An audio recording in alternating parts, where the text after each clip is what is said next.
من سلك طريقا يلتمس فيه علما سهل الله له به طريقا الى الجنه، اي من مشى فيه. قال تعالى: والتي لا بالرزق ولا طالب السمع ولا بصر لها ولا بلدان يوفي عليها ولا عقل ولست بماش لا حيين لمنكر من الامر لا يمشي الى مثله مثلي. هذا وبالله ان يكونوا خيرا منهم ولا نساء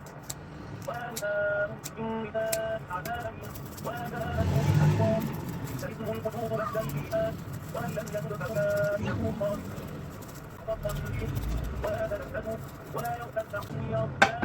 ولا قال قريبه ربنا ما أطغيته ولكن كان في ضلال بعيد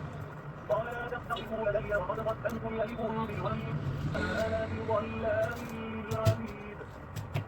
يومئذ من خشي الرحمن بالغيب وجاء بقلب منيب ادخلوا ما يشاءون لكلتنا قبلهم من قرن هم أشد منهم بطشا بينهما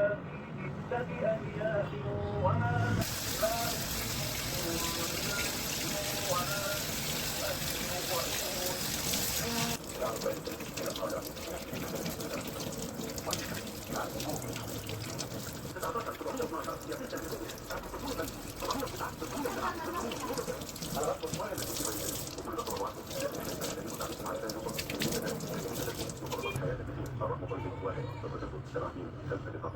بدعمكم وتبرعاتكم